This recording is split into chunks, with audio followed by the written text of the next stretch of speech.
Hi everyone and welcome back to Still Sassy. In this important video we will explore 5 ways to help women over 50 boost their self-esteem. If you want to improve your confidence and self-worth, these practical and empowering tips will help. Watch till the end to learn how to feel more confident and positive about yourself.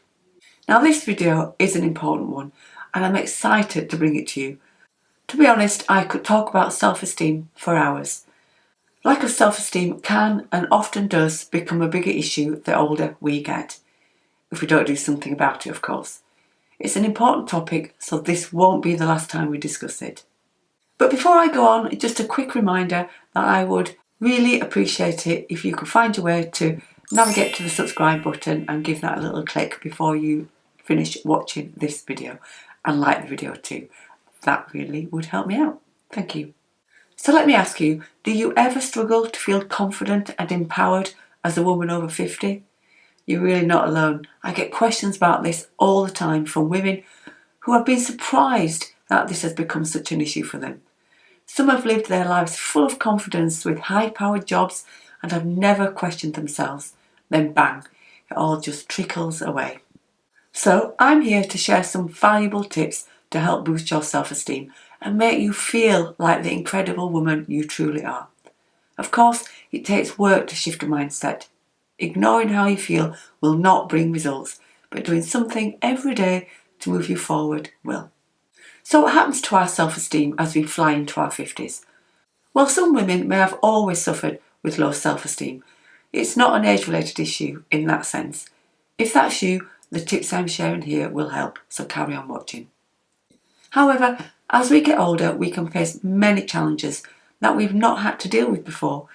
Society's beauty standards, changes with our body, ageism, health issues, feeling invisible and shifting family units can weigh heavily on us, making us think about ourselves in a negative way.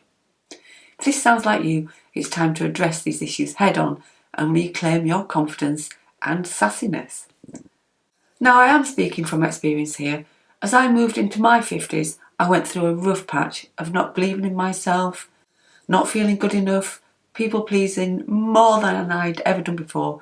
And if I hadn't eventually recognised this and taken steps to shape me out of it, I can't imagine what my life would look like now. Not very fulfilled, I'm guessing. So whether you have been dragged down by low self-esteem for years or are just starting to feel that you're heading that way, then you're not alone and I'm here to help. So let's explore the tips that I'm going to share. Now the first one is to practice self-care. Take time to nurture your body, mind and soul. Prioritise activities that bring you joy and relaxation, whether it's a soothing skincare routine, a favourite hobby or daily meditation. Remember though, when it comes to self-care, we are all different. I may love a soothing oil bath. I don't actually, that was just an example. But for you, it could be a run through the local woods, meeting friends or pulling on your favourite dress and dancing like a wild thing to Guns N' Roses, knowing there is no one in the house watching on. It doesn't matter what it is, as long as it works for you. Don't hold yourself back with this. You should be experiencing joy every day. But while you are working on your self-esteem, you need to consciously make it happen. Over time, things will shift and you'll find yourself seeking out joy, no longer willing to put up with anything less. Now, number 2 is to surround yourself with supportive and uplifting people who celebrate your strengths and encourage your growth. Create a circle of friends who inspire and motivate you, and think about not seeing the ones who don't. This sounds tough, I know, but if you have someone in your life who is sucking the oxygen out of you, explore if that's something you're willing to continue with. It might be that you have to distance yourself from someone, seeing them less often or not at all. Research has proven that we become the average of the 5 people we spend most time with, so choose carefully. Your time is precious. Only give it to those who will lift you, not drag you down. Again, I've had experience of this. I seemed to go through a patch where I had lots of people in my life who were being quite critical and not listening to what I had to say, who talked over me all the time, who I just didn't enjoy being with. So, a bit like you do on Facebook, I had a friends call and just stopped seeing some of those people or spending less time with them or only seeing them in particular situations like when we were in a gang, so I didn't have to deal with them on their own all the time. So it's not impossible, you just have to think about it and decide how you want your life to be and make that happen. Now, number 3 is to identify and challenge negative self-talk. This one is a major issue for many, many women. We can be so hard on ourselves, talking down to ourselves, thinking about how rubbish we are, how wrinkled we are, how fat we are, etc., etc. It's just horrific. We simply wouldn't talk to anyone else that way. In fact, if someone we know is down on themselves, we try to pick them up, reminding them how amazing they are, pointing out the evidence to show them your sentiments are true. But we don't do that for ourselves. I have met some women who treat themselves with a lot of meanness. I want you to replace self-criticism with self-compassion and affirmations. Support yourself like you would a best friend. Remember, your thoughts shape your reality. If you think negatively, your life becomes a heap of negativity. It can help to give your negative voice a name and challenge her when she pipes up. Mine is called Betty, and she's finally become a lot quieter than she used to be. Then number 4 is to set boundaries and learn to say no to things that drain your energy, especially if someone else is asking you to do something you really don't want to do. As you know, time and energy are such scarce resources. Look after them well. It's time to please yourself, not others. People pleasing is a big issue when it comes to knocking your self-esteem. It's such a horrible feeling when you find yourself doing a task that you don't want to do and that is taking up your precious time and it's not even bringing you any benefit at all. You're doing it for someone else. How daft is that? We've all been there, but that doesn't make it right. I have made a video on this topic recently, people pleasing that is, and I'll link to it in the description box for you. Now don't forget to prioritise activities that align with your values and goals, whatever they are. Protect your time and well-being by setting healthy boundaries and practice saying no.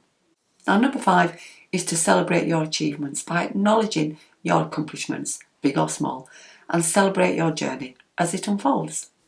As I alluded to there, these achievements don't need to be big things. Give yourself a high five for anything you achieve or get done, no matter the size or importance of the task. It can help to keep a notebook to record all your wins. Don't give this too much thought, otherwise you'll talk yourself out of it. Just open your book and jot it down, whatever it is, the win that you've had. The things you put in this book can be anything. It could just be that you're really good at cooking or that you are a runner and can run marathons. It could be that you managed to get out for a walk today when you weren't really feeling like it. I have one of these books. Mine looks like this. My son bought me this book quite a long while ago and I've been filling it with wins and thoughts ever since. So to show you what sort of things go in this book, I will read out a few. So I've just opened it to any old page and I've got, I've run a marathon. I made my own wedding outfits for my son's big day. I'm supportive. I can drive well. I'm a qualified makeup artist. I can talk to anyone. I've danced in a mosh pit and survived.